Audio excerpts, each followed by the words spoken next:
Why does Puff Daddy have a bad stipulation now? Puff Daddy's a good guy.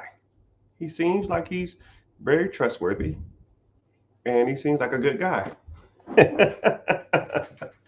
Cap. Anyways, what's happening, everybody? What's going on? Hope all is well. And I hope you here and excited and ready to learn. Um, Question of the day, or somebody messaged me and said, I saw you on live. Thank you. Welcome in. Blessings to you too. Someone said to me, do you teach real estate? And that's a great question, but it's also a question within a question. It's like a subcategory of a subcategory. But real quick, I'm gonna talk about the platforms. Facebook, welcome. YouTube, welcome. Twitch, welcome. Twitter is checking in now. I had to pay for verification, which is some bull crap, just to stream live on there. But welcome in if you hear from Twitter, and welcome in from Instagram if you hear from the gram. But thank you for being here. But let me talk about this quick subject real quick. And if you want to ask your questions while I'm talking, we can, because I just come back to the questions as I talk.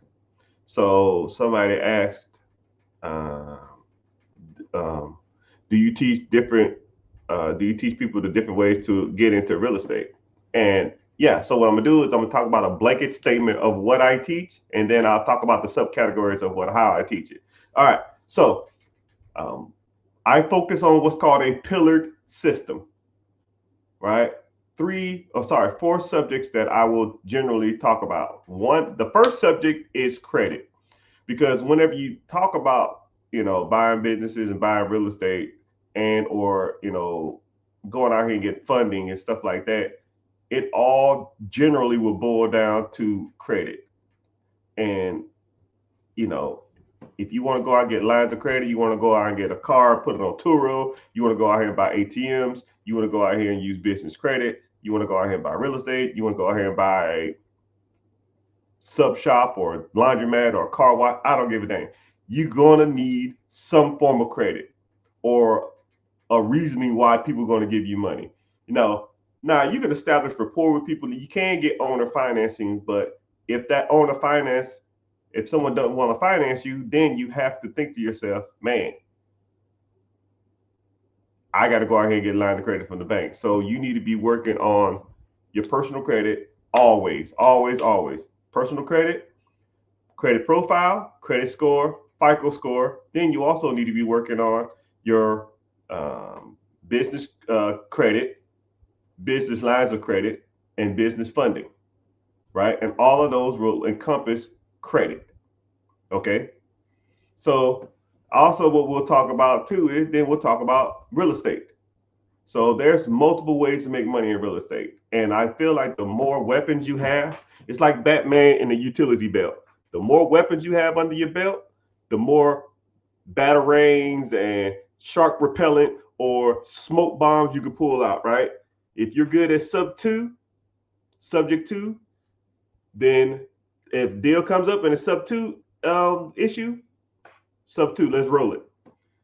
You can do wholesaling. You can do bird dogging. You can do BRRRR strategy, BRRR, buy, rehab, renovate, refinance, repeat. You can do fix and flips. You can do buy and hold. You can do just straight up investment properties. You can do primary. You can do fourplex, quadplex. You can do commercial. You can do syndication. That means pooling people money together, going there and buying a property. You can do lease options. You can do tax liens. You can do tax deeds. You can do foreclosures, right? You can do estate sales. You name it. There's tons of ways to get money in real estate, but I hate the term you don't know what you don't know, because in theory you don't know what you don't know. You have to be taught what to look for and how to find those deals. Okay? Then you need to focus on ownership. Ownership of a business, or ownership of something that makes you money every month, that you don't got to work that hard for, and not work as much as you working for your job now. If you're making $55,000 a year, working 50 hours a week. Is there a business out there that I can buy that pays me $100,000 a year that I can work 20 hours a week? That sounds like a win-win to me. I work half the time and get twice as much money, and I'm my own boss. Only person that's going to yell at me is myself, right? And then what I'll teach you too is how to focus on putting the least amount of effort and energy and time as possible into it while maximizing the amount of money you get, right? Going to work for yourself and making $100,000 versus $50,000 and working 20 hours a week is good. It's still good. But if I can work 2 hours a week and still make the $100,000, or even reduce, now I can make $50,000 a year without still making it my job, but now work 2 hours a week. Now that's a win-win, right? So I'll give you a scenario real quick. What would you want? Would you want $100,000 a year and you work for yourself 25 hours a week? Or would you want to make $50,000 a year and you work for yourself 5 hours a week? You know, it's a question to everybody, man. I want to see y'all answer. I want to see what y'all thinking. 25 hours a week, 100K, 5 hours a week, 20 hours. I mean, 5 hours a week, 50,000. 50,000, 5 hours, 100K, 25 hours, right? Some people want the money. Some people just want to work for themselves. Some people want the time, you know, but those are things that you need to be asking yourself whenever you're going out here and looking for businesses, right? And then trying to own stuff where you don't have to work as much or not work at all, right? ATMs, storage units, Airbnbs, laundromats, restaurants, Dunkin' Donuts, gas stations. I mean, you name it. Party rental businesses. Who knows what's out there and what's available? But what I will do is I'll show you how to evaluate them, how to find them, how to get the funding for them, how to get the down payment. I'll show you the ropes. I'll get you all of that, son. So you focus on that. So now you're going to start bringing in more money. You're going to start bringing in money from rental properties, you know, all that other kind of crap. And then you're going to start bringing in money from the business you own. So now what you going to do with that money? You're going to take it and go buy Hellcats and Gucci? No, dog. That's trash. Now you got to start focusing on investing. Now the money you're making passively needs to go make more passive income. Meaning you make money from the real estate, you make money from the business. Now you got to put it into more pots that make more money. Investing, stocks, bonds, mutual funds, ETFs, 401ks, IRAs, ETFs, freaking whatever you name it. And now that money is making you more money, and so forth and so on. And then when that money comes in, you buy more real estate or you buy more businesses until you get to a point where you are making more money than you could ever imagine. And it took me, it was crazy. I had like 3 financial milestones. Well, I'll give you a few financial milestones. One of them was $10,000 in my bank account. And I was like, damn, I'm rich. At least I felt like I was rich, right? $10,000? Man, I was damn near broke and homeless. I joined the military and I started saving up, but I didn't know what to do with the money. I just had the 10,000. Wow. Then the next milestone was 100K. Well, actually, I'll give you another milestone. One milestone was a rental property that was paying $800 a month. That first rent check came in. And then I said, okay, well, I made $800 on this. Surely to goodness, this month, I'm going to have to go work for that $800, right? Something's probably going to happen at our house. I'm probably going to go over here and fix some pipes. I'm probably going to go over here and fix a dishwasher or a leaky pipe or something, or it's going to be a leak in the roof, something. But the first month that nothing happened, milestone. Oh, here's another $800. And the little wins is kind of what helps, right? Because $10,000 is probably not a lot of money, but it's a win. A win's a win. $800 that you didn't have to work for, that's a win, right? Then I hit 100,000, wow, and I was like, damn, 6 figures, right? Man, I feel like Puffy, right?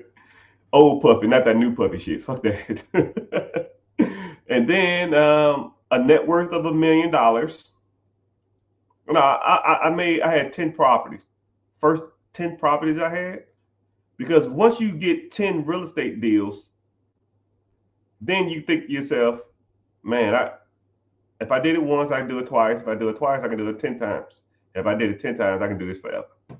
While working full-time active duty military, which is kind of hard to do, right? Because people think they work a lot, but active duty military works way more than most people, right? Way more. We're up at like 4:30 in the morning and we getting off at like 6 o'clock in the afternoon every day. It's just rough. I wouldn't trade it for the world, but I would never go do it again. Never, ever, ever, ever. They couldn't pay me 10 times the amount and make me a 4-star general to go back to the military. You couldn't pay me enough. All right. Another milestone is, $1 million bucks. I did the math on it. I started subtracting, deductions and bills and shit like that. And then called the missus up and said, yo, check this out. What is this? I said, yeah, it's $1 million. I said, oh, you feel like a millionaire? I said, no. I was like, oh, feels exactly the same.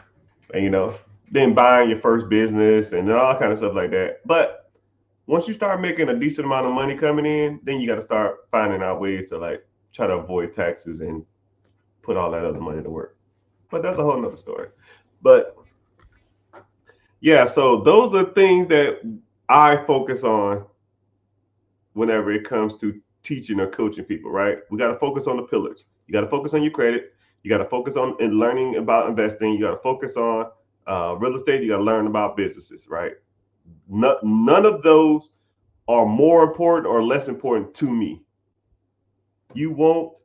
I will never downplay credit and upplay real estate, or downplay owning a business and upplay investing. All of them to me are just as equally important. And you have to learn how to pretty much master those 4 pillars. Once you master those 4, it's a lot of this money stuff is kind of downhill from there, right? And if you want to go get some other stuff afterwards, that's cool, but let's focus on that. But that's a good question that someone asked. So I'm glad y'all here. That was kind of like a general introduction to what do I typically teach people, or what guidance I can kind of give people, or coaching that I give if people ask. But we can go into some other stuff too. I mean, I'm pretty well versed at this stuff, but that's just the basics of what I teach. We get it's really deep dive.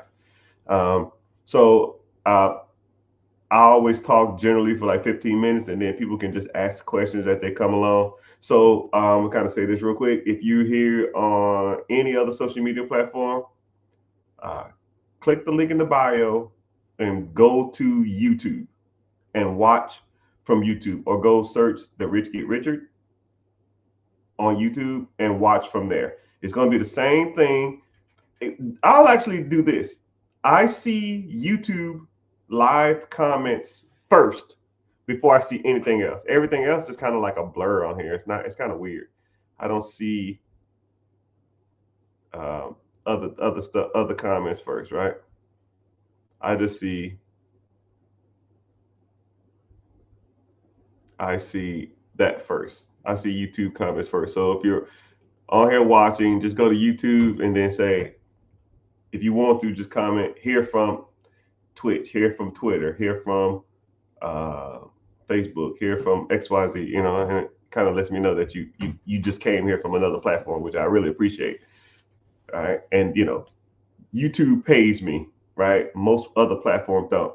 I don't mind if you're here for free. You don't have to give anything. Just ask the questions away. But I like the YouTube to compensate me for my time, right? They want me to get more people on their platform. Even though if you don't have to follow anything, but if you want to, you can. And turn your notification on, that you can. But yeah, we go from there. I see people coming in. Appreciate you. Okay, also let's get started asking some questions.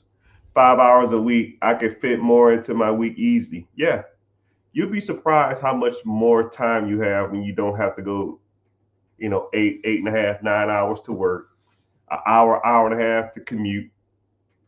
Uh, Whenever you go from, you know, an hour commute to work, an hour lunch, and then 8 hours at work, and then an hour back home, and then you probably need like an hour to like wind down and eat, right? You're at like 14 hours, and you got to sleep what, 7, 8? Now you got 6 hours to do whatever you want, but that ain't enough time to damn near do anything, right? I see you in from TikTok. I see you, one of my old students. I know you, man. You Mr. Bodybuilder, right? Always wearing do rags. Used to wear do rags all the time in tech training. But yeah, commercial real estate. If you wanted to get in that stuff, we talk about that stuff too. Commercial real estate is one of those industries that are like, I ain't gonna say it's harder to get into, but it's one of the most gate kept industries in all of America, to me, my personal opinion. So anybody who's ever got into or know about commercial units, I mean, it's like really gate kept. But once you get in there, once you in there, you in there.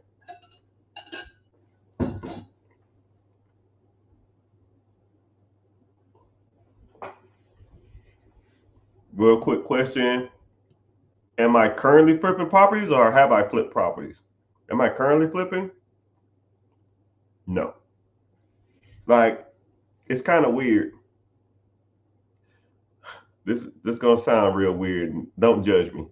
I'm on like a real big spiritual journey now, right? So I'm like getting in with my inner peace. Like I've been hustling and pushing forward so hard for like 10, 12, 15 years that my mental psyche has almost took I need like a reset.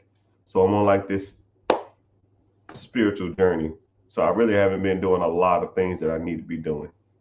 But I'll get back on it. But honestly, I've only been looking for investment properties only in like 2 areas, and I'm kind of picky. I can afford to be picky. I'm not in a rush, right? Do you think the Feds will cut rates 2 more times before the election? If you really think about it, before the election, during the election, or even after the election, people always talk about Mike or Sir, whoever. That's a great question, but I'm gonna put you on some real game. The Feds cutting rates is almost irrelevant to real estate or anything. So, okay, I'll break it down like this. Let's say there's a property out there, and let's say it's $100,000. Let's say the interest rate is 2% on $100,000. Your payment is going to be $600 a month. It cash flows. It rents out for $1,500. So your profit is $900. Okay. If the market goes up, then rent rate is directly correlated. So your rent rates go up, but your property is going to stay the same price for the next 30 years. You have that locked in. Rent rates typically don't go down. Rent rates are rent rates, right? If y'all stay in an area where the rent rate has gone down, please let me know, because I ain't seen it in any America ever, anywhere in the world. $1,200 in Texas is, if it's just $1,200, it's $1,200. Right? Some people might go down 50 to $100 to probably get a tenant in there faster or something like that, but it's generally going to be the same price. Okay, same scenario. It's rented for $1,500. Let's say the $100,000 property is at 9%, right? And now at 9%, now let's say your payment is $1,000. $1,000, 1,500 minus 1,000, you still profiting $500. And that payment is locked in for 10 years or 30 years. If you are cash flowing on a property, why do you care what the interest rates are? You know what I mean? You're focusing on the wrong thing. Does it make you money every month? If you look at the cash flow and it makes enough money for you to do the deal, you shouldn't even care how much the interest rate is. I don't even look at interest rates no more. I do not care. I'm here to tell you right now, we don't care. We don't care. Actually, I just refinanced a portfolio of 10 properties at whatever the interest rate was. I cashed out 6 figures. You don't pay capital gains tax on debt.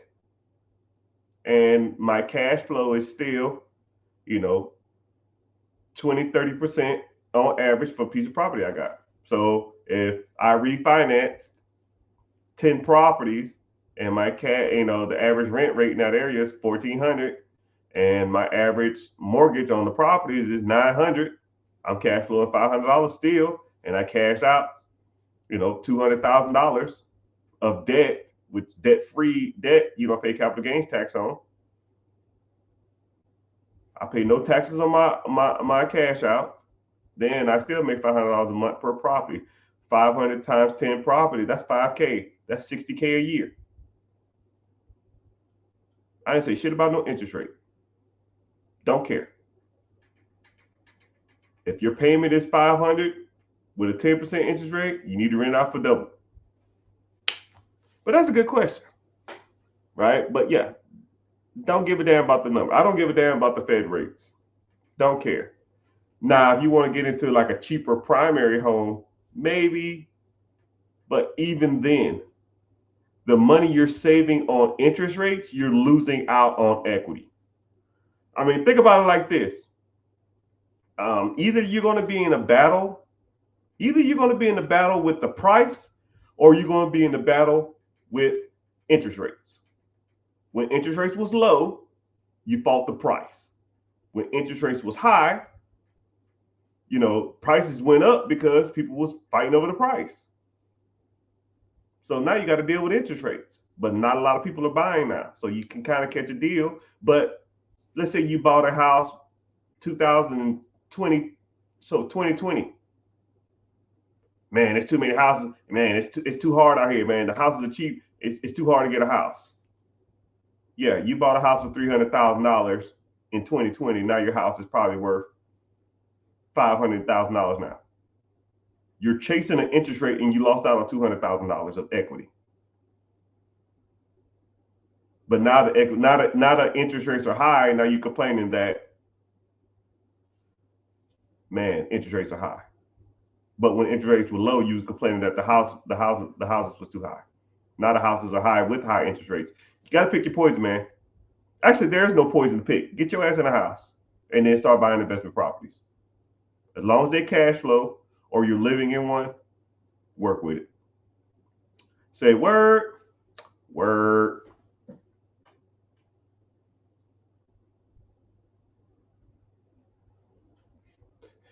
But yeah, I see a lot of people coming over here from YouTube, TikTok, Facebook, Instagram, Twitch. I got to count. Somebody's always in Twitch. I don't know who. I set up a Twitch account as a joke, but thank you for being here. Really appreciate it. I have to swap pages to see who, what's it called. Somebody said they dropping a daughter off at college. Yeah, man. It's that time of year, right? Everybody's getting back to the swing of school and all that kind of stuff. And yeah, let's get to it.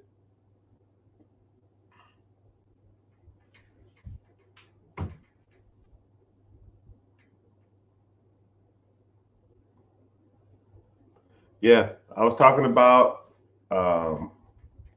would you want to work 5 hours a week for 50,000 or 25 hours a week for 100,000? Some people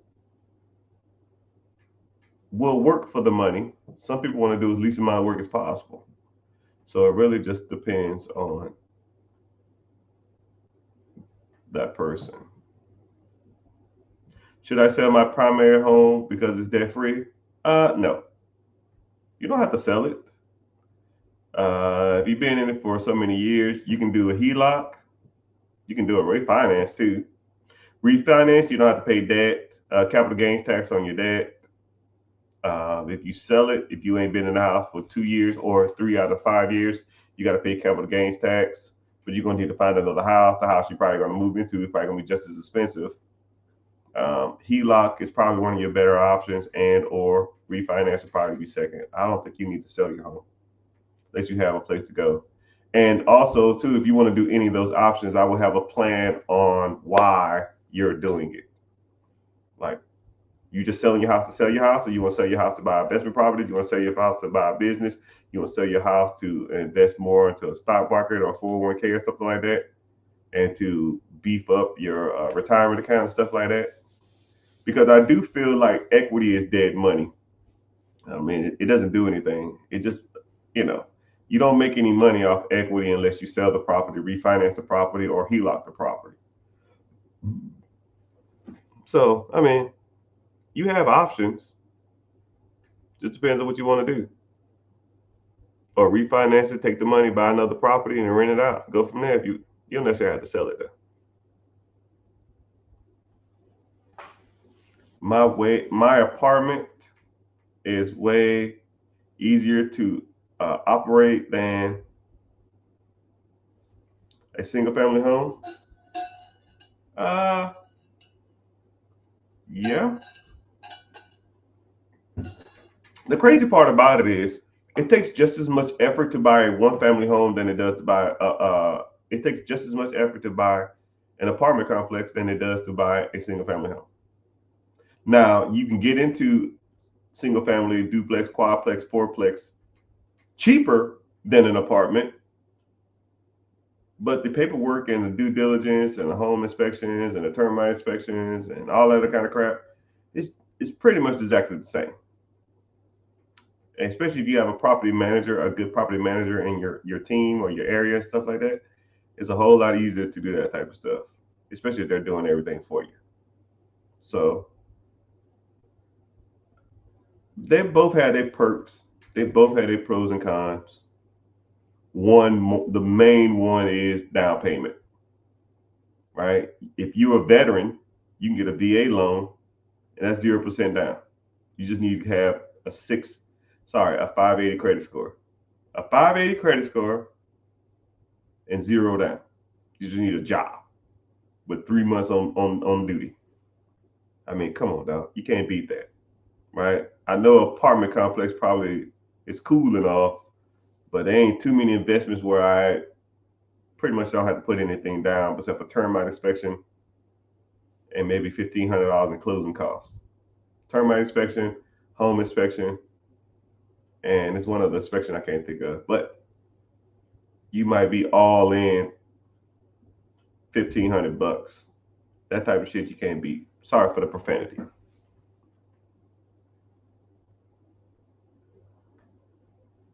On my first property, should I flip it or should I rent it?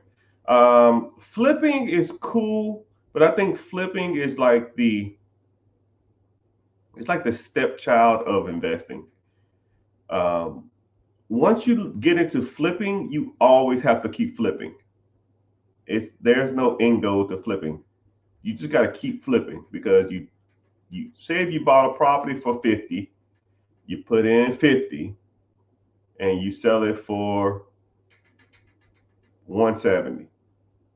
You're gonna pay some closing costs and some fees and stuff like that. And let's say you profited 50. You have to do a 1031 exchange so you don't have to pay capital gains tax on your 50. So now you got to roll that 50 you made over to another property. And now you got to more likely buy another property to flip it. So now you have to, or you can split that profit up into 2 properties, and now you got to flip both of those. And now you're just constantly flipping, constantly chasing the tail of the flip game, which you can make some decent money, but you start getting into like buying and holding, it's a little slower. You're not gonna make $50,000 in like 8 weeks or nothing like that, but you'll have some decent equity. You'll have some cash flow, $500 to $800, and then you take that profit and you save it up and you buy another one. I mean, it's just slower. They both had their perks. They both had their ups and downs. Just depends on what you want to deal with. Say word, word.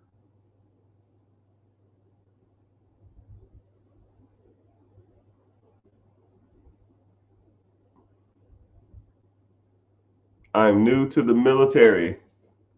I've heard a VA loan from a property has much lower interest rate too. Yeah, you don't have to pay. So the perk of having a VA loan is you don't have to pay PMI, property mortgage insurance. You put zero down. You get a low interest rate. The government secures the loan or backs the loan, so you get 100% financed. And all you got to do is pay inspections, termite, and one other thing. And sometimes you might even walk away from the deal with a check, which I've done a few times. It won't be a lot, but I mean,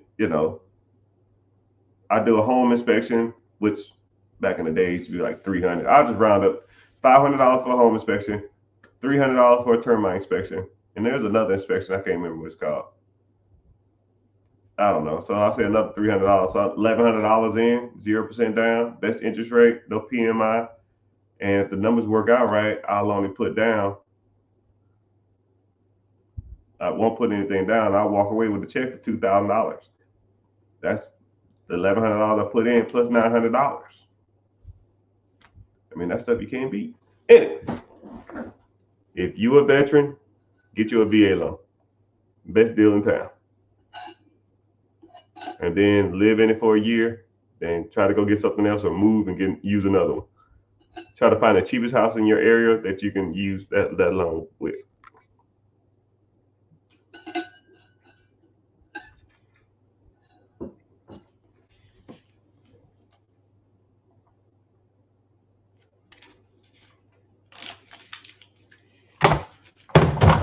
But yeah, welcome in. I see people trickling in from the YouTubes. I see people trickling in from the Instagram. I appreciate y'all for being here. I'm streaming on all platforms besides one of my Instagrams is acting up. It's kind of funny how that works.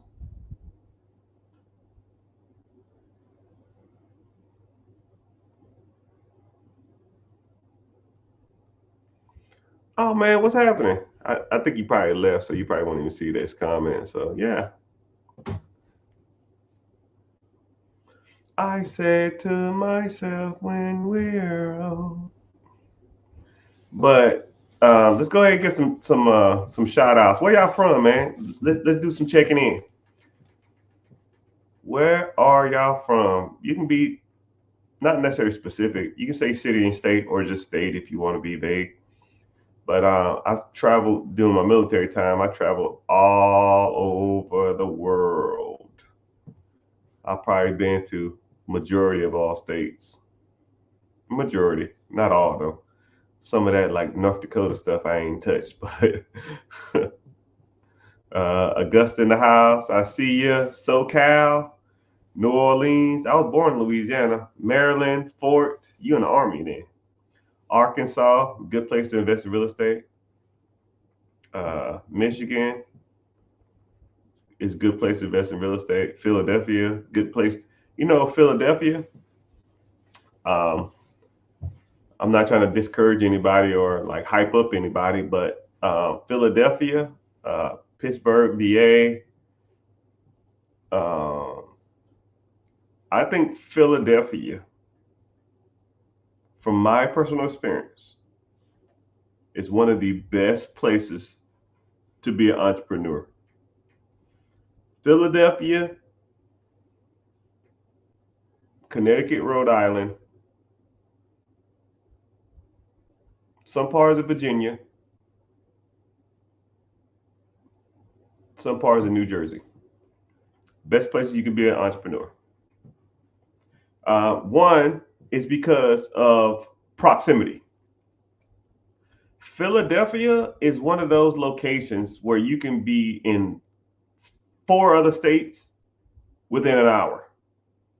Okay. So like if there was a real estate deal and then the state you're investing in, you get the perks of that state, not the state you're in.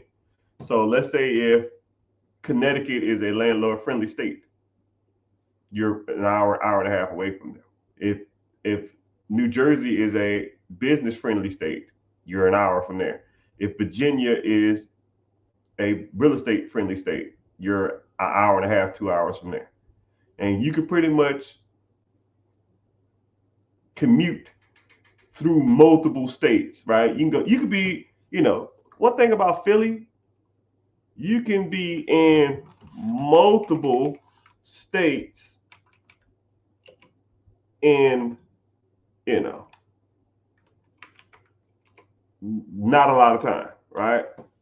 Just for example, so like I'll kind of keep, okay, so you could be in Maryland, an hour and a half. You can be in New Jersey, 30 minutes. You could be in Richmond, Virginia, 3 hours. You can be in all of Philadelphia, 4 hours max. Or sorry, Pennsylvania. You can be in New York. And then you can get into like, if you wanted to go to Boston, you can be in Massachusetts. You can be in, it's comically, you could be in Connecticut. You could be in Rhode Island in 3 hours, 4 hours. You are exposed to so many different areas and so many different states and so many state policies in one area. So whenever I meet people or see people and they say I'm from Philadelphia, and I say, yo, bro, you need to get on it. You need to get on it. If you don't, it's the only person you can blame is yourself, right? And then one thing about Philadelphia is the houses are pretty cheap if you want to just invest in Philadelphia. I get emails and texts all the time. Philadelphia, I got a damn townhome for sale for $100,000, 3-bedroom, 3-bath. It's like, bro, get on this, man. Get on this. Jump on it. Not a lie. But yeah, where else y'all from? I got let me see. Atlanta in the house. Wisconsin. Don't y'all know? Have you tried Wisconsin? Yeah. You Richard don't even know it, my boy. Orlando in the house. Orlando. There's skirts outside. Okay, how about this? Let's do this. Since y'all want to comment y'all cities, you comment your city, and I'll tell you the opportunity that's there. How about that? Okay, at least in my opinion. All right, so let me get to some of this stuff. Let's get to some of this stuff. Baby, I'm so into you. Orlando. Orlando, a lot of people are moving to Orlando, Tampa, and the outskirts of there, and even Miami, which a lot of people moving to Jacksonville and Tallahassee too. On the skirts of Orlando, Winter Park, Winter Haven, where else? Acapulco, and it's another place out there too. I can't think off the top of my head, but yeah, the skirts of Kissimmee. A lot of people are buying houses in those areas dirt cheap because the city is expanding and the housing prices haven't caught up with the area. So if you wanted to get into real estate or businesses in Orlando, go right outside the city. Kissimmee, Winter Park, Winter Haven, and there's some other cities in that area, and I can't think of them off the top of my head. Give me 5 seconds and I can tell you. Lakeland. There he is. Lakeland, Winter Park, Winter Haven, Acapulco, Claremont, St. Cloud, right on the skirts. You still can catch some deals. Plant City, some good areas. Buffalo, New York. You can catch some real estate deals, but real estate in New York, it's not an investor friendly area for real estate. But business wise, you can acquire a crap ton of businesses in the New York Buffalo area, and you can commute to a couple of states in that area. But right, you still can get into New York City, but New York City is probably like 3 or 4 hours away. Once you fix your credit, how long will I be waiting to make a deal? However long you want. It just depends. Fayetteville, I gotta look at a map. I'm sorry. I don't know where Fayetteville is in comparison to all the other places, but South Carolina is a really great place to invest in. It's a lot of gentrification. Fayetteville is a sleeper. If I was you, I'd be doing a lot of real estate deals there. Wilmington, good. Raleigh's kind of got saturated. Charlotte got saturated, but you can get like the Jonesboro, the Greensboro, and the Fayetteville, North Carolina, great for real estate, and or you can look into buying a business in the Charlotte area and or Raleigh area and or Myrtle Beach area too, and Asheville. Those are major cities that are growing, and I would probably focus getting a business in those areas, right? Michigan, some parts of Detroit, and you can invest really close to the Michigan too, like in the Cleveland, Akron, Fort Wayne, Indiana, Columbus. Since you kind of in the area, Ann Arbor, Grand Rapids is always good, and or Ann Arbor is always good because it's a college town. Someone said Wisconsin, don't you know? To me, Wisconsin is probably top 5 real estate states. They're real estate friendly, and the cost of living there is kind of high when the acquisition of businesses and or real estate is super cheap. They haven't caught up with it. Nashville, good for businesses. They suck on real estate unless you go to like outside the skirts. You got to get into like the Antioch, and or I know Nashville is about an hour south of the border of Kentucky. I would probably start looking into buying real estate in Kentucky if I wanted. I wouldn't do Nashville. Nashville kind of they got blew up and they went to shit. Okay, what else we got? New York City. Businesses, yes. Real estate, I wouldn't fuck with it. Real estate is extremely competitive in New York City. I would focus on businesses. All right. Houston, forget about it. Houston, real estate on the skirts though, not in the city. But one thing I don't like about Houston, Houston is like the scam capital of the world, man. And I would hate to deal with people that either want to scam me or rip me off. If I want to get into a business, I would happily commute or even move to Austin, San Antonio, or even on the skirts of Houston, right? That Houston downtown, that's just trash. There's no way, right? You can even get into better, and then also too, Houston, skirts of Houston and the skirts of San Antonio and the skirts of Austin have better real estate deals than Houston proper, Houston downtown. I wouldn't fuck with Houston. Claremont, I don't know what that is, brother. You can't just say oh, Claremont, Florida. Okay, yeah. You can't just say a city, man. I don't know what that means, man. Marietta, anything in the perimeter.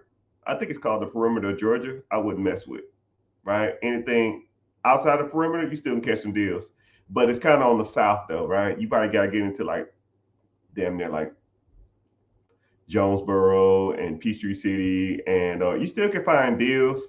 But if you want to get into some really bigger cash flow and stuff, I would migrate a little bit more north, probably like the Rome and north 75 area, right? Halfway between Chattanooga and Atlanta. Those are really good deals. And or I would probably start commuting to Macon. Macon is a little ghetto. They kind of still gang bang out there. I wouldn't even touch that area. But as far as businesses goes, Atlanta's one of those scammer places. If I did own a business, I would try to stay out like stereotypical African American communities. I love my people, man, but fuck that shit. I'm not relying on a certain demographic to feed my family and feed my system. I think you can get a better deal probably in Augusta. You can get better real estate out there, and then if you start going towards the Alabama area, you get better deals on real estate and or businesses and or Savannah. But that's my personal opinion. I need help getting funding. Well, click the link in the bio and join the free class, my friend. We talk about funding, we talk about real estate, we talk about business acquisition, we talk about all that stuff. Missouri is the fastest growing city in the Midwest. I'll take your word on it. Right? Missouri is a sleeper. Yeah, he's 100% right. Missouri is a sleeper when it comes to real estate and or businesses. I personally, if I had to invest in an area, it wouldn't be Springfield. I like Kansas City a little more. Kansas City is the next big city. Their team, Kansas City Chiefs, has been pushing real hard. I think they're going to get. They're trying to host in the Olympics. When the Olympics, no. Is it the Olympics? No. Is it the World Cup? They're trying to host some of the World Cup games. They're growing their international airport, and I think Kansas City is a good area to invest in real estate and or businesses. I like Springfield, Illinois, which is a little closer. Columbia, St. Louis, not East Side. That's the hood. Screw East Side. I wouldn't do that. But Springfield is a good area. But if you're going to invest in Springfield, I like Tulsa. If you can commute to Tulsa, it's a little better. That's just my personal opinion, though, from what I've seen. OKC is always a good area, right? It's like a major city without being a major city. Do you think it's good time to start an investment club? It's good time to start whatever you want. If you into it, and you got to put in the work, though, man. But investment club is kind of one of those weird things. You got to put in the work. You got to sit, like, you can see how I'm just sitting on live I'm on Facebook, 2 Facebook groups. I'm on YouTube. I'm on Twitch. I'm on Twitter. I'm on 2 Instagram pages, and I'm on TikTok. Right. And I just sit on here and I give game away. And I know the areas because I know a lot of real estate investors. I know a lot of people who invest, and I just sit on here and talk about money. And you got to give a lot of game to people away for years before they even make your shit even trustworthy, right? You got to put at least 3 years, right? I met Gary Vee once, and Gary Vee said, "Yo, man, give them game for free for 3 years, and then if you want to ask them for something, then you go from there, right?" Just like people say all the time, "Yo, bro, you've been putting me on for years and never asked for a dime. You want to start an investment club, you got to give away the game, right? You got to give it away, right? Like, so I just have to talk to people right now and tell them what's the best things to invest in their area." So I'm off track now. All right, so keep commenting your cities, and I'll let you know where. I just said North Carolina, my guy. Someone said, "Can I get in touch with the SBA guy?"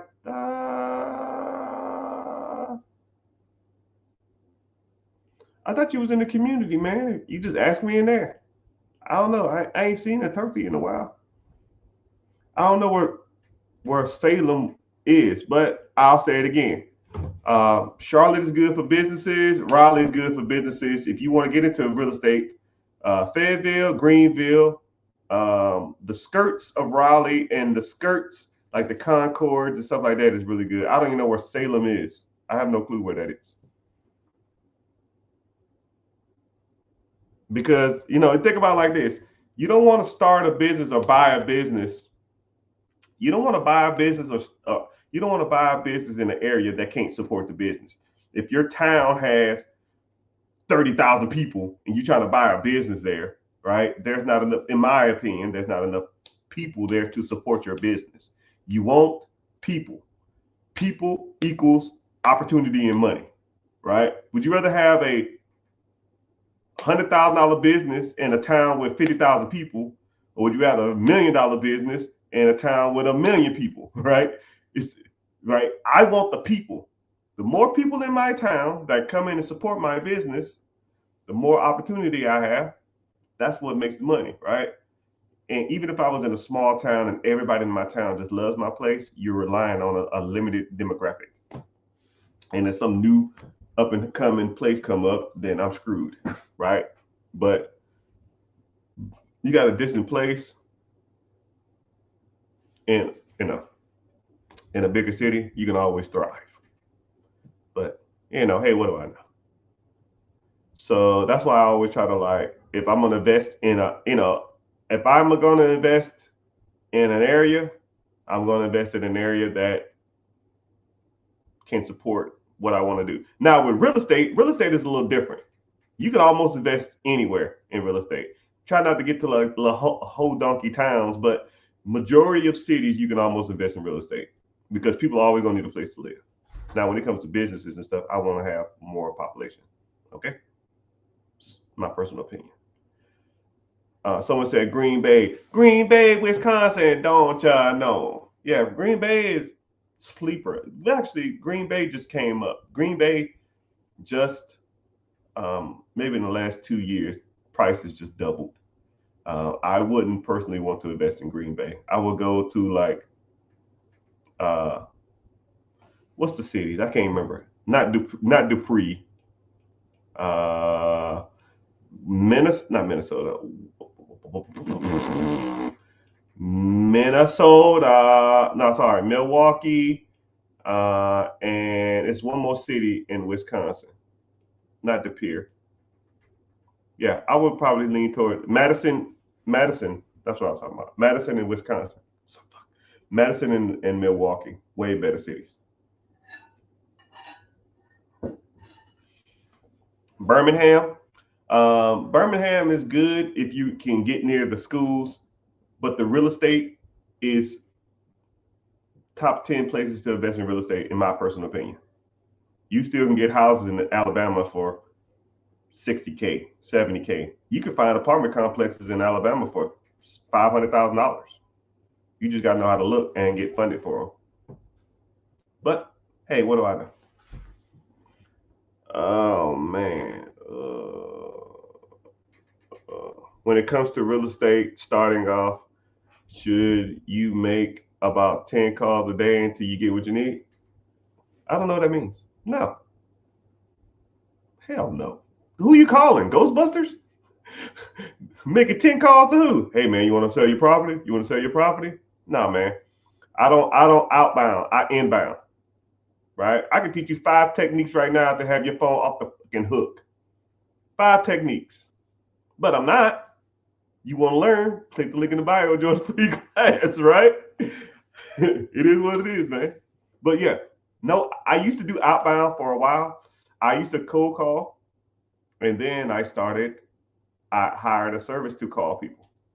And then after a while, I said, these leads are dead, right? But when someone calls you, they about that business, right? Think about it like this. If I called 100 people and asked them to buy their property, how many people would say yes? Probably 5 out of the 100. Now, if 10 people called me who had a property for sale, how many people are going to want to sell their property? All 10, right? I'd rather get 10 people calling me than me calling 100 and get potentially 4 or 5 and get cussed out 95 times. It's not worth my time. So, yeah. That's a good question, though. What are my thoughts on Section 8 rentals? Tony, sir, you've been here long enough to know my thoughts on Section 8. I hate calling people out because as soon as someone comes in here and say Section 8, I have to do it. There are people on these sites that sit around and talk about Section 8 like they the fucking, sorry for profanity, the greatest thing since sliced bread. Section 8 is just another way to receive payment from a property. Just one way of the 20 that I teach, right? What about just a regular tenant that pays through a property manager, right? The property manager pays you on the 5th, Section 8 pays you on the 1st. What's the difference? Section 8 might pay you 5 to 10% more, but you got to get inspected through the government to make your house Section 8 approved, which the inspection process is not even that hard, but it's just one more necessary step.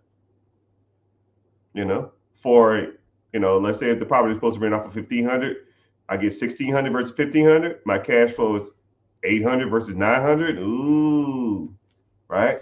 You got 100 damn properties. Okay, well, I made $57,000 this month versus $59,000. You think I give a damn about that? Right? Section 8 is cool. So is wholesaling. So is syndication. So is BRRRR strategy. So is lease options. So is freaking buy and hold. So is BRRRR method. So is Section 8. So is syndication. So is sub 2. So is lease options. So is bird dogging. All of that shit the same. It's the technique is irrelevant. Let's get some deals done. Right? It's like saying, I want to be an MMA fighter. What specialty should I specialize in? It don't make a difference. You want to focus on Taekwondo? You want to focus on kickboxing? You want to focus on karate? Don't care. Get your ass in this ring and let's fight. That's the goal. Someone said New Orleans. New Orleans is okay.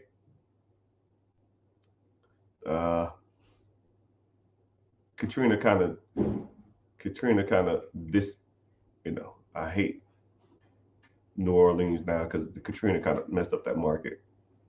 I like Baton Rouge a little better, but man, that's just a lot of that stuff's kind of rough. Shreveport is pretty cool. Lafayette is cool. I don't know. Louisiana ain't my thing, man. Louisiana is not my thing. Maryland, good. Kind of saturated though. Kind of overpriced. But that's just my personal opinion. Illinois, yeah, Illinois is a sleeper. You can get a lot of deals in Illinois. Because one thing about Illinois is you can still go up to like the skirts of Chicago, which ain't the hood. And then you still can do like some Naperville stuff or Naperville. And you can still go to like Springfield. You still can get down to St. Louis for a decent price. And in Indianapolis, Cincinnati, and Fort Wayne, good real estate.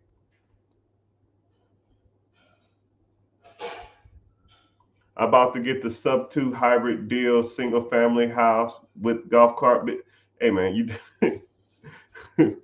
you said like every term there. I'm gonna get to a sub 2 hybrid loan ramification refinance. Like, huh?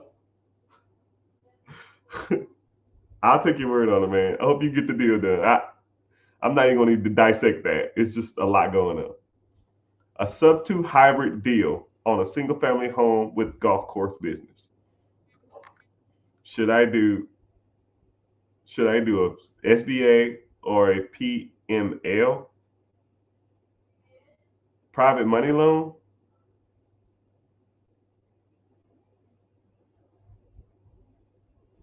Whatever, get the deal done. I don't know, man. You lose me.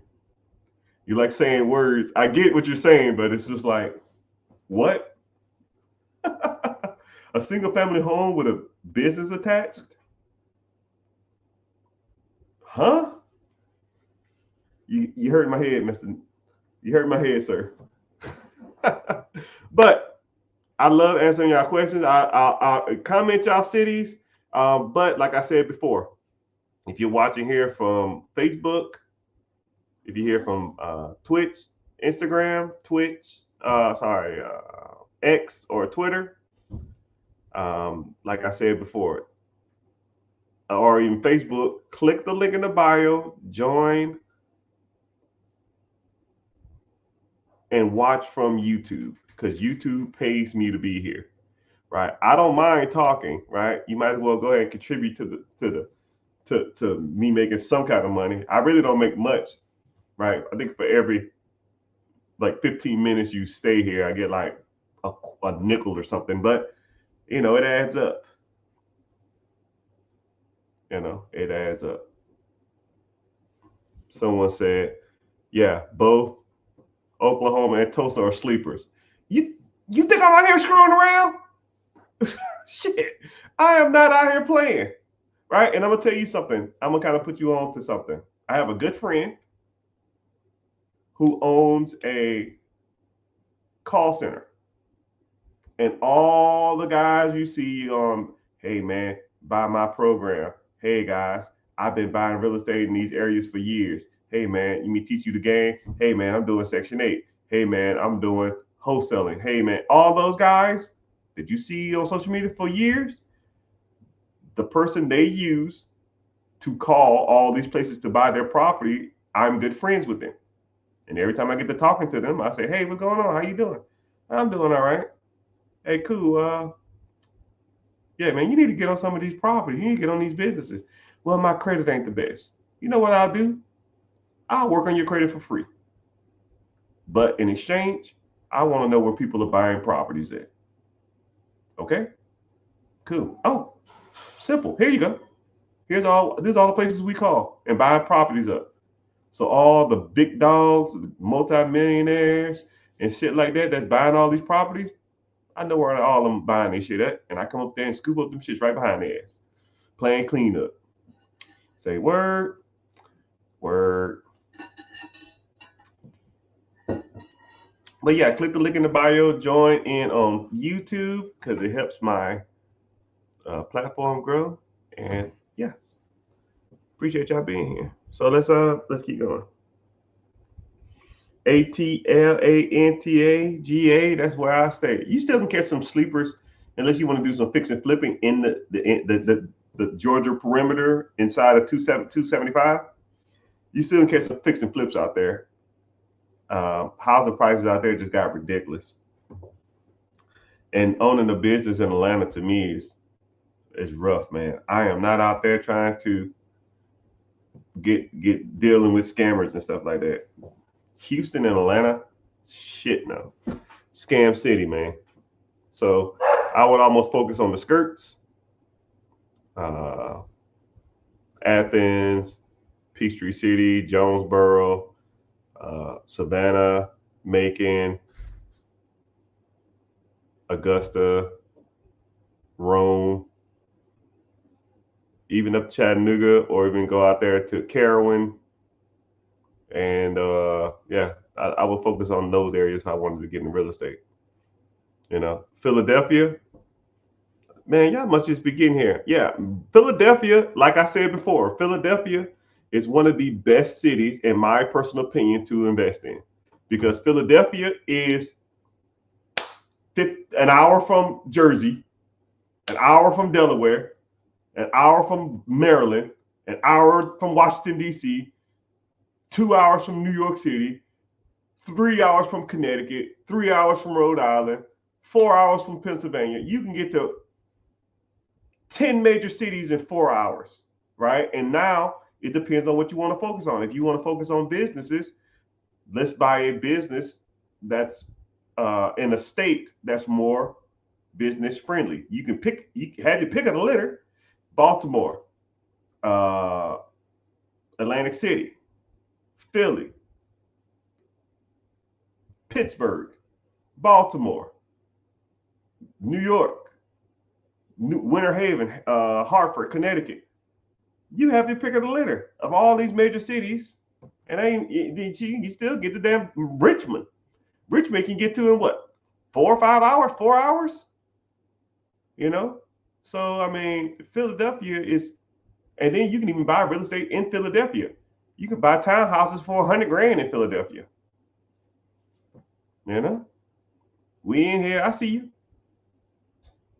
But yeah, what I'm doing is for those who just got here or just here, comment your city, and I'll tell you a best course of action for investing there, because like I said, I talked to the heavy hitters in most states or most cities, and yeah, I kind of tell you where to go. New Jersey, yeah, you were right in there too. I think New Jersey is not a good state to own real estate in, so that's why you probably have to invest out of state. I don't remember off the top of my head though, right? I don't know specifically what is all the states that are like good for rental markets and not, right? It's that shit would drive me crazy if I sat there and thought about that stuff all the time, right?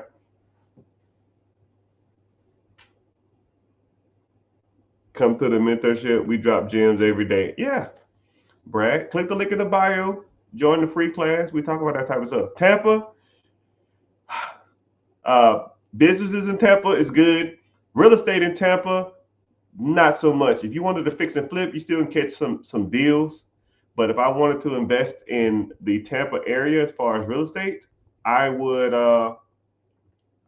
say you still can catch some sleepers in some parts of Clearwater, but it's like buy and hold, not a lot of fix and flips. Um, I would invest in a little south. Well, really not now because of the damn storm, but Sarasota is a good area to invest in. Uh, Spring Hill is a good place, but I would go out. Plant City, Lakeland, Winter Park, and Winter Haven, and Lake Wales, especially Lakeland.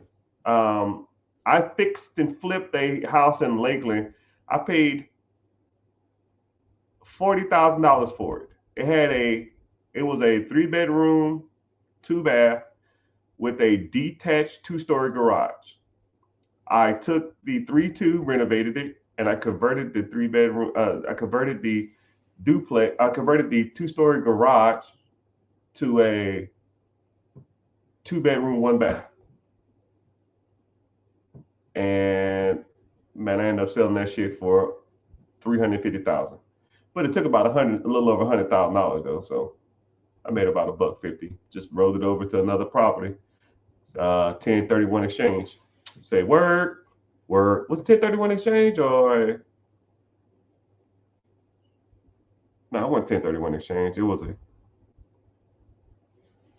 damn. I'm confusing my tax benefits now. But you know, whatever. It's irrelevant. I heard Gary, Indiana. Gary, Indiana is the worst place to invest ever in history of America. Gary, and like I'm gonna tell you something, right? Easiest way to think of it. If if they gang bang, don't invest there. Okay? If you driving through and you see like Vice Lords and Crips and Bloods and Hoover, no, I'm good. I'm good. You couldn't give me that shit. Gary, Indiana is the butthole of America, and it's gonna be like that for years to come. There ain't no jobs. There ain't a big market out there for investing. Uh, I'm good. There's way better places to invest in Indiana than Gary. All right. For one, Indianapolis is 10 times better. And also, Fort Wayne is good. You can even go to Columbus and go to the Columbia, Ohio, go to Columbia and or Dayton. Gary gave us MJ, and that's about it.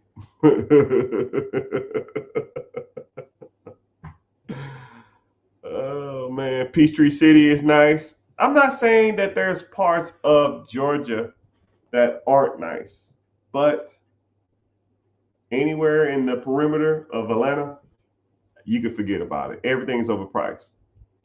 And I don't like doing business in Atlanta because it's the scammer capital of the world, second to Houston, right? But yeah, Fayetteville. So Fayetteville, let me think. McDonough, Stockbridge, Jonesboro, Fayetteville, Peachtree City, Loganville, Lawrenceville, Woodstock, Alpharetta, Douglasville, Ballerica, all of the places right outside, you still can catch deals out there. Someone said, can you help with business funding? Yeah, that's what we do here, right? Click the link in the bio, join the free class. I can help you with that. Whoever giving a whole spamming the likes, I appreciate you. I appreciate you. I think someone just ended the chat and they start talking about. I sent you that business deal. Today's Sunday. All right, you listening? This goes. I'm talking to someone specifically. You guys can listen for a second if you want to, but he knows who I'm talking to. I sent you a deal. You got a week, brother. All right. You got a week. If you ain't on it in a week, I'm scooping. The more I think about it, I almost shouldn't even told you, but I was being nice. Two hours of work for $60,000 profit. Come on, dog. That's $5,500 a month for 2 hours of work. 2 hours of work a week. That's 10 hours a month. I'll even break down that calculation if you want it. So 5,500 divided by 10 hours a month. That's $550 an hour. Now, who in here makes $550 an hour? Raise your hand.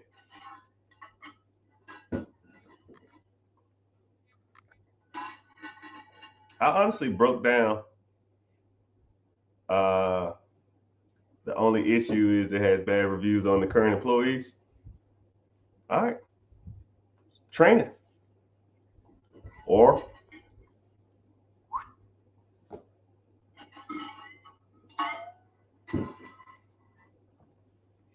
I would say, if I bought a business and it had bad reviews, I probably would either,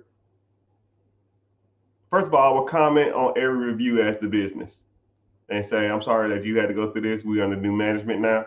If you want to revisit us, we're in a training program to give our clientele a better experience.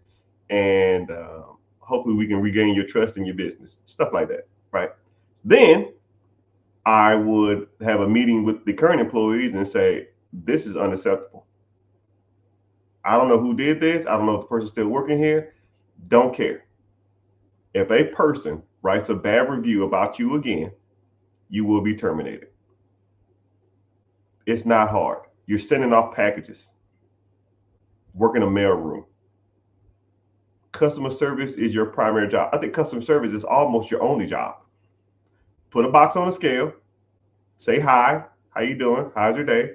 You give them their price. They pay. You put a sticker on it. You send it to the back, wait for the UPS driver. When people's mail come in, you put it in the slot. This is not rocket science. If you can't comply with this, I will replace you. There's thousands of people out here that need a job. There's your warning. I'm not out here playing around. You got the other documents? Shit. You can forward them to me if you want. No, don't do that. I'll scoop it, man. I don't even want it. I'm almost forget it don't even exist. Las Vegas is good. Businesses is good. Real estate is a little rough in Vegas. I don't think Las Vegas is a good renter-friendly area. I wouldn't mess with Vegas as far as the real estate goes. But as far as the business goes, I would. If you wanted to invest in other places than Vegas, Phoenix was one of the best kept secrets for years, but the Phoenix market even got out there. Anything in California, you can damn cut that place off and just throw it in the trash, man. That place is the worst. So if you wanted to invest in anywhere, some parts of Salt Lake City is kind of getting good, but Salt Lake City. So this is what happened. I'm gonna kind of break this down to you in a nutshell. When COVID hit, California went through this weird change. People could work remotely and also live in California. So now that people went from working 40 hours a week in the office, they went from working 0 office hours in the office but yet still had to pay California prices and California taxes and California everything. But if you're working remotely and you're compensated for California prices, but you don't have to be there to work there. So now you can just migrate outside of California. That's why a lot of the places like Portland, Oregon, Seattle, Ohio, Boise, Ohio, Salt Lake City, freaking Denver, Phoenix, Vegas, all of those places, real estate shot to the damn moon because people was taking Texas too. People was taking that California money and just moving to places that were more affordable. And so now people are moving to all these other cities, and then now they're forcing the prices there. There was a boom in Boise, Ohio, or Idaho, that I remember that in the city of Boise, it was at one point in time where there was 2 houses for sale in that whole city. 2. And there was a line around building to them get in there. 2 houses. You know, a whole city, a major city in a major state. That lets you know that California is not only a horrible state, they're bleeding their horribleness onto other states. So anywhere on that whole East Coast or West Coast, dude, you have fun with that stuff, right? But if you want to get into it, we can talk about different stuff, right? Real estate wise, I don't too much. I mess with a lot of that stuff out there. You might still catch some skirt cities or outside the major cities, metropolitan areas. Businesses will always be booming because people are coming out there. And all those cities have grown 10, 20% in population in the last, 4 or 5 years because of COVID. It is what it is. Hercules, California, I don't even know what that is. Detroit, if you're in Detroit, it's good to invest there. But if you're not in Detroit, it's not good to invest there because you know the good areas and the bad areas. I tell everybody like, yo, man, I get a $30,000 house in Detroit. Yeah, and you freaking in the ghetto or in the hood. But if you're in Texas, don't invest in Detroit. If you're in Detroit, then invest in Detroit because you know the areas, right? That's where, it's kind of funny, right? You ever like looked online at hotels and then you damn get to the hotel and you're just like, oh man, what the fuck? Lock the door. Because you don't freaking know, right? You can have all the best pictures in the world and until you get there, it's across from a train track and a damn crack house and a damn gunshots. And you're just like, what the hell? You don't know what you don't know, but you can invest in Detroit if you're from Detroit. And then this is what's crazy. Miss Detroit, I'm gonna kind of put you on another little side hustle, little game. If you're in Detroit, there's a lot of people who want to invest in Detroit who don't live in Detroit because they think that homes in Detroit are good investments. What you need to do is you need to start a consulting service, right? Charge $100, $200, $500, don't give a shit, right? We'll make it $199. And what you do is, hey man, I'm thinking about investing in Detroit. Cool. It's $199. I'll tell you all the best areas to stay in, all the best areas to live in, all the best areas to invest in. And if you need me to go buy a property and take pictures of it, I'll charge you an extra $50 per property if you need me to. So now you're making money off of other people buying property, right? And you ain't even got to invest there. You're just the I call them word man or bird dogs. You're like the bird dog, right? So a bird dog is when someone goes shoot the bird, and then the bird dog, like remember Nintendo? He goes out there and gets the bird and brings the bird back to the guy who shot it. The shooter is the investor. You're just going out, taking pictures of a property and bringing it back to them. And if they want to shoot more property, that's fine. All you doing, you get paid just for providing that service. $50, $60, $100, right? Okay, cool. I'll go out and take property pictures for 50. You buy the property, you give me 250. If they're making, you know, $500 a month on the property, who cares? They don't give a damn. And then this is where it gets better. They're not there. Why don't you start a property management business? And now you consult them on what properties to buy. You take pictures of the properties they want to buy. And now you manage the properties that they buy for them. 1, 2, 3. You make $150 on the consulting. You make $50 on them taking pictures. You make $150 for you buying the property, and then you make 10% of the rent whenever they have the property. God damn it, this shit's easy, man. Why ain't y'all rich? This is what I do, people. Man, jeez. But hey. What do I know? What do I know?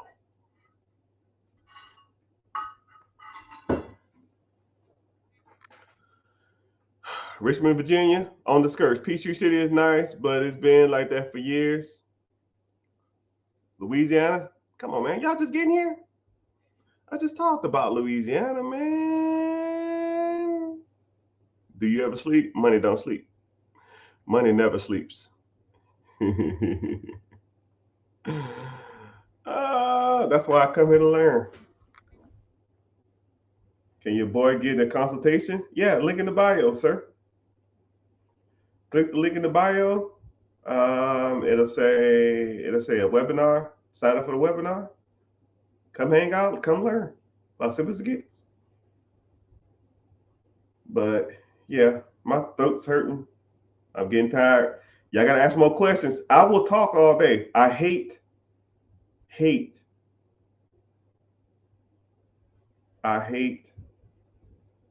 coming up with questions, but I'll answer questions all day long. If you just got here, comment what city you from, and I'll see if there's any good deals, or I'll tell you a good strategy or a good way, what areas to focus on if you wanted to get into certain things. But for the most part, you can always buy good businesses in most major cities. Most major cities, Austin, great business, great for business, great for real estate. San Antonio is great for businesses. San Antonio is really great for real estate. Really great for real estate. Round Rock, good for real estate. On the skirts, Austin is kind of saturated with the real estate thing because of the software jobs that are there. They kind of like pushed up the prices on a lot of that stuff. So real estate, you still can do some fix and flipping, but if you want to get on the skirts and just start finding real estate out there, but there's a lot of property. So for those who don't know, one thing about Dallas is, or one thing about Texas is a owner finance first state, or a owner finance real estate agent state, meaning that like, so for example, let's say if you lived in, I don't know, Kentucky or something, I don't know. You go to buy a property that's listed on the MLS, typically you got to have financing through a mortgage company or something like that before you make an offer on the property. You say, hey, this property is for $200,000. Will you take $199 for it, or $195? They go to the agent, go to the owner, and they say, yeah, I'll take $195. Now you got to go get financing through a mortgage company. And that's typically how it's negotiated in most states. But one thing about Texas is that Texas states can be negotiated owner financing through the agent, which doesn't happen a lot. So for example, if you live in anywhere in Texas, you can call up the agent and say, hey, this property's for $200,000. I'll give you $5,000 down, and I'll pay you $1,000 a month for the next 30 years. and then they'll present that offer, and if they take it, then the seller pays the commission through the sale of the deal, which is typically the down payment. So in theory, if you lived in Texas, you can just pretty much make 50 offers a week. Worst they can say is no. Now you're gonna need some down payment money, but there's strategies and techniques that I can teach you that you can almost, in Texas, in a lot of states really, but especially in Texas, you can almost buy a new house every month. You can buy a house every week if you really wanted to. So yeah, if that's what you want to do. Sleeping is for broke people. Shit. Yeah, I try not to sleep, but it was a time when I used to be on it, man. I used to just be like 20-hour days, man. But my body's just like, oh my goodness, I'm fucking tired. Mm, getting old, man. Body can't do it like I used to. Let me see. How can I go through seller financing through Illinois? You got options. Can't go through an agent though. Can't go through an agent. You got to find some deals. There's ways you can do it though, right? I can't share my screen here. If I could share my screen, I could walk you through it. But that's kind of a detailed thing. I just kind of explain Texas because Texas is one of those weird states. But yeah, you can almost own or finance anything. You just got to know what you're talking about. You got to know certain techniques and ways to do it. I got a technique when it comes to buying real estate, which I really don't talk about it a lot.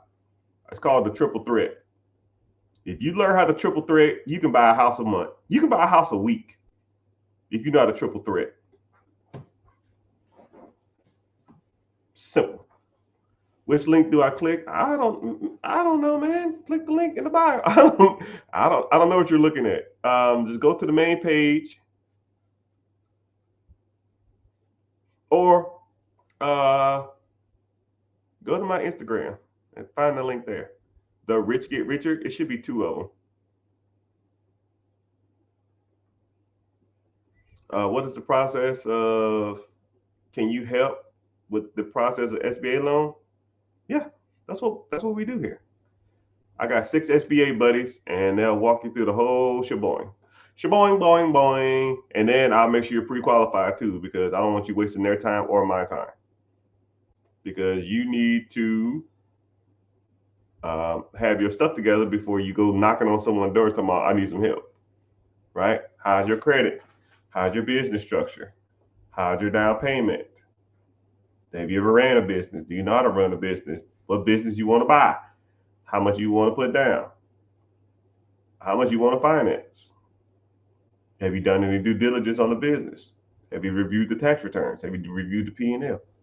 There's a lot you got to go through, right? And see, what's crazy is you have 4 or 5 different loan programs when it comes to the SBA. SBA Flat, SBA Express, SBA 707A, SBA 504, just a general SBA. If you want to buy a business that has property tax, now you're in the 504 program, right? What's your requirements for a down payment? What's your requirement for credit, right?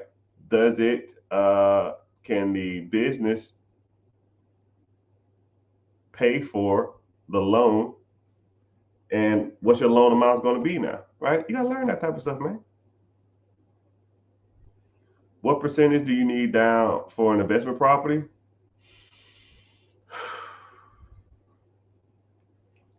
Investment is subjective, but I think all properties are investor. But you want to get into a primary home, you got a VA loan, 0% down. You want to do a NACA program, 0 down. You want to do a HUD home, $1,000 down. You want to do a FHA, 3.5% down. You want to do a traditional, 5%. You want to do a conventional loan, 5%. You want to do a commercial loan, real estate, typically 20%. depending on the state. Investment property, that's not your primary home. You can get into it for 12 to 20, 25, depending on the state. If you want to do commercial real estate, apartments, typically 20%. You want to do duplex where you live in one, first property, 3.5 or 5% if it's your second property.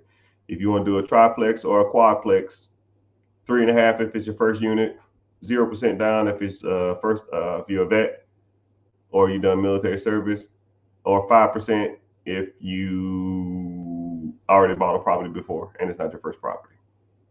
I don't know if that answers your question, man, but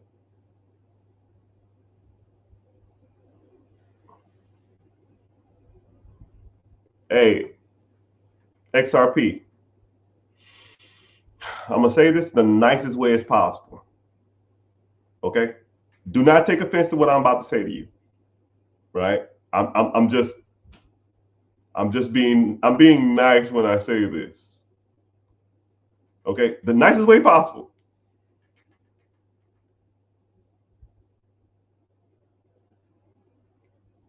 You sound like you kind of don't know what you're talking about. You need some true guidance. Okay. I'm not saying you're not, I'm not saying, don't take it offense. But when people are trying to pop a deal like what you're saying, they say different stuff, right? Like this. Hey man, I want to be a professional basketball player. Cool. Do you have any experience in basketball? I got some Jordans.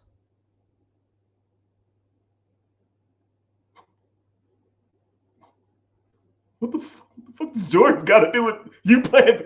Okay, like that's what you sound like. I'm not trying to be rude, but you need some help, my Brian. You need some help. I'm not saying I'm not saying you're right or wrong. You just I deal with businesses and real estate a lot, and when people say certain things, right? They it's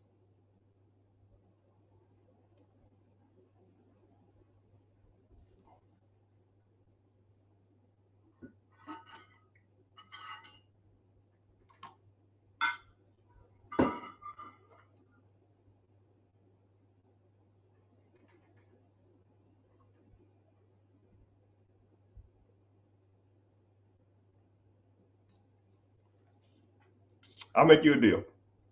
Okay. It sounds like you kind of know what you're doing, and I'm gonna give you a bone. Shoot me an email, and I'll shoot you one of my referrals. Okay. All right. Now, if he comes to me and say, "Why the hell you send me this guy?"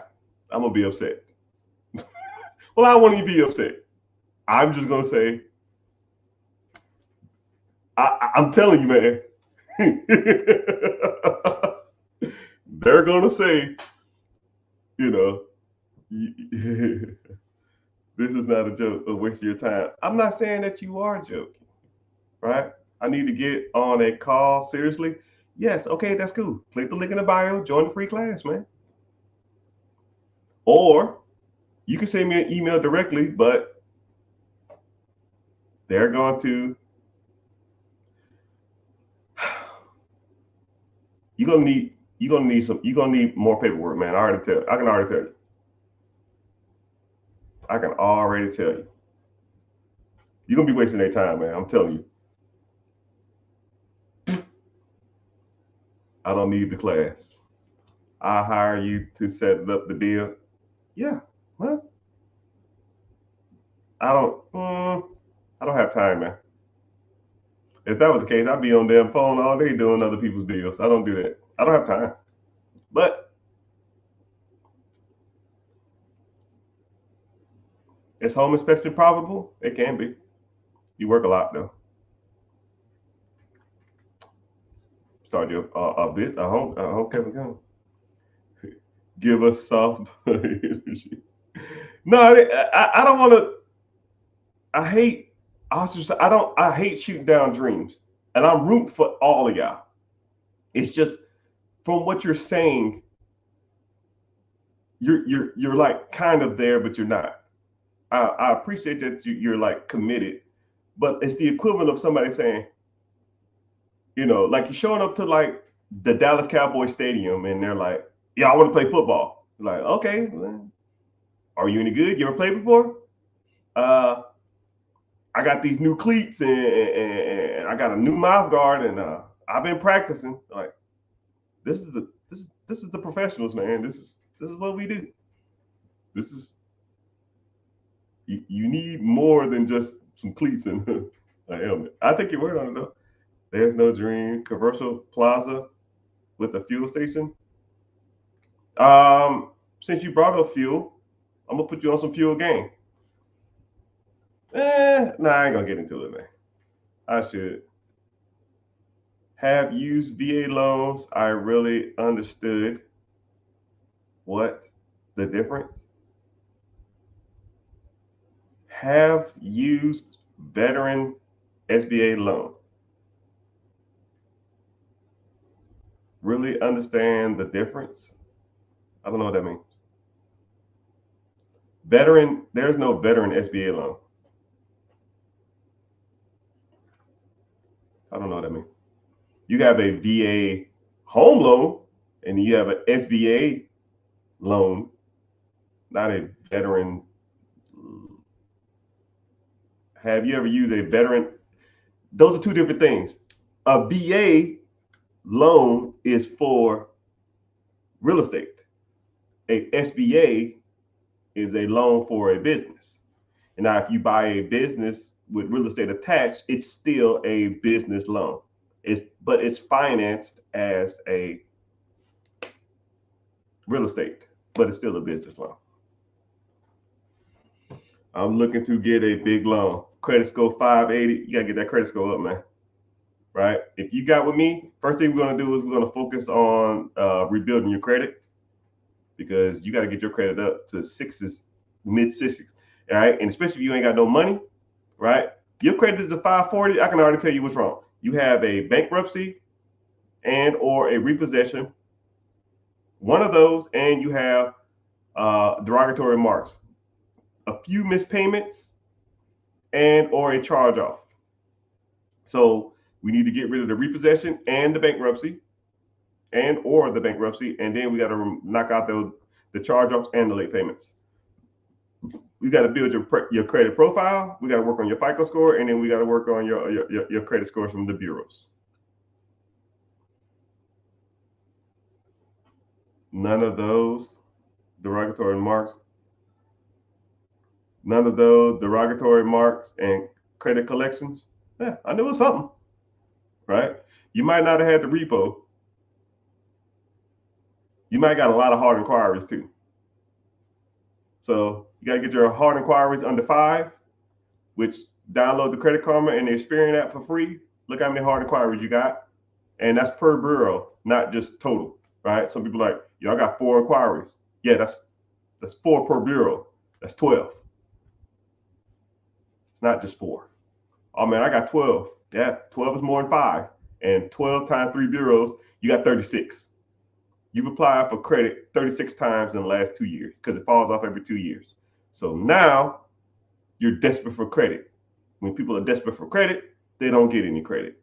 And people keep applying. I had one dude that had 96 hard inquiries. Why the hell? How many times? You applied for 30 damn... Dude, you applied for credit 90 something times in the last 2 years? You're applying every damn 3 days. What would you recommend? Well, first of all,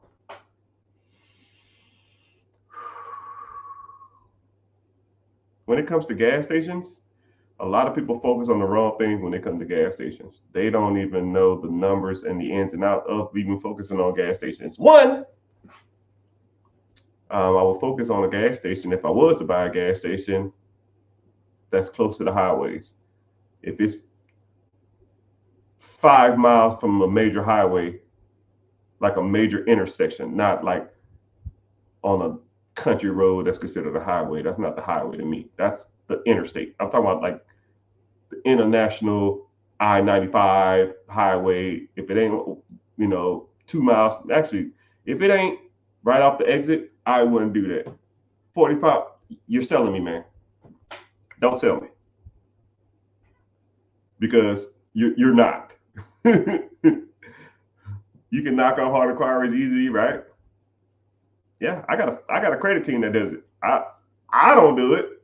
So are you an angel investor? No. I've had opportunities to take millions of dollars worth of other people's capital and invest for them. I don't do it. No, and I don't invest in other people's stuff either. Don't need to, right? I'm chilling.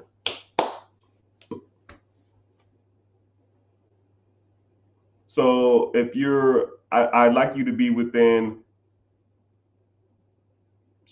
a mile from a major highway. If it's not within a mile of a major highway, it ain't for me, man. If I was to do a gas station, which I probably wouldn't. Gas stations don't make money from gas, right? Gas stations probably make 5 to 10 cents per gallon. So if a person comes into the gas station with 20 gallons, right, they're making 10 cents a gallon. Congratulations, you made $2. The majority of people who go through gas stations make their money from snacks and concessions. The markup on a damn drink is the cup costs 10 cents, the slushy costs $1.59. So you sell a slushy for $1.50, you pay 5 cents for the slushy and the material, so you make $1.40 off that. You sell 20 gallons of gas, you make $2 off of that. You sold one slushy, you make just as much as 20 gallons worth of gas.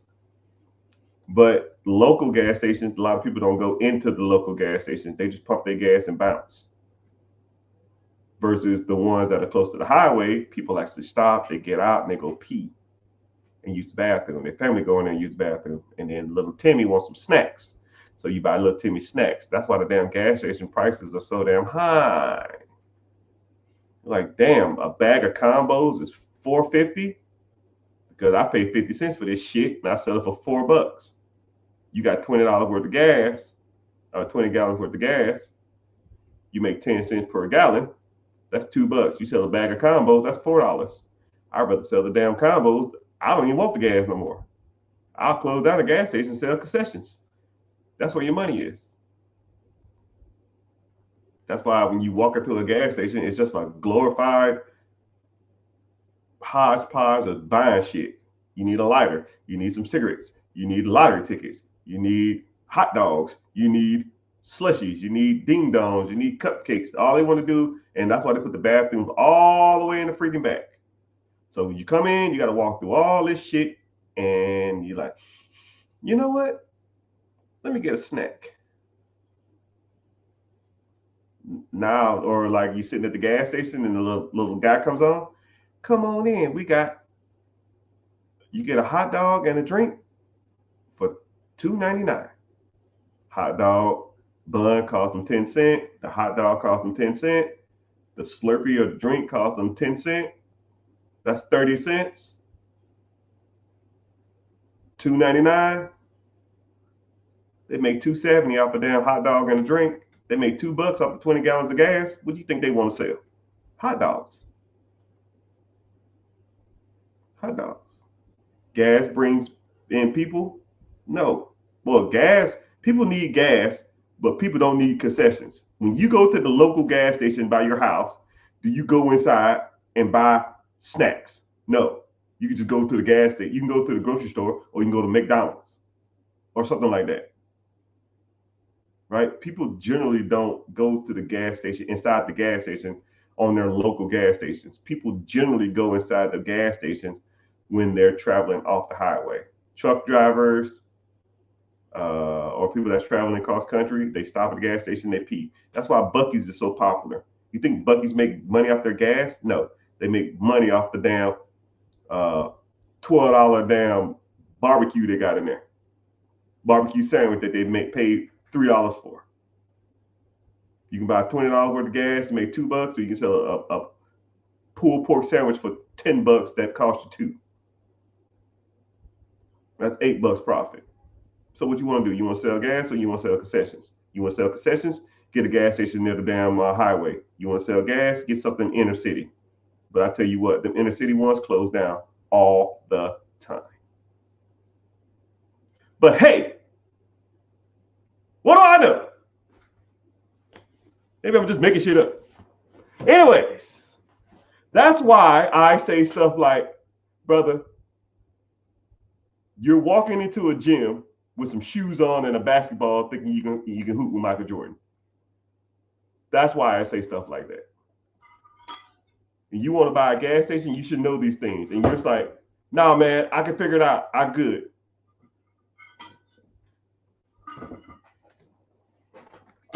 Come on now. Now you're reevaluating your whole deal.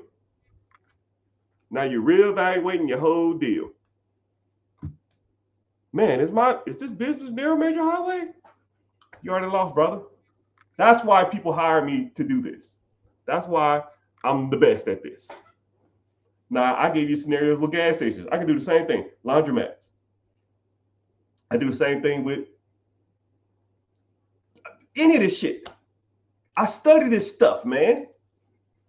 Any of it, any business, I'll break it down. I can talk to you about a half an hour, any business on here. But I'm not. Sometimes you got to show people that you're not out here freaking around. This stuff is not a game. I'm not out here playing around. I do this. But mainstream social media, Facebook, YouTube, Twitch, Instagram, Twitter, they get mad at me if I'm on. They get mad at me if I'm on for more than 2 hours. So I'm at 150. My time has elapsed. So make sure those social media sites, make sure you're liking, following, turn your notifications on. So next time someone just asked, could I break down wholesaling? Too easy. I've been wholesaling for 12 years. I can tell you techniques on wholesaling that you never even heard of. But make sure you're following. Make sure you come to the free class. Sign up's in the bio. It's Wednesday, 9 p.m. And turn your notifications on. So next time I get on here, you come and ask me all the questions. I appreciate you being here. Instagram, Facebook, Twitter. Make sure you're following. Click the link. Join the free class. Auf Wiedersehen, my friend.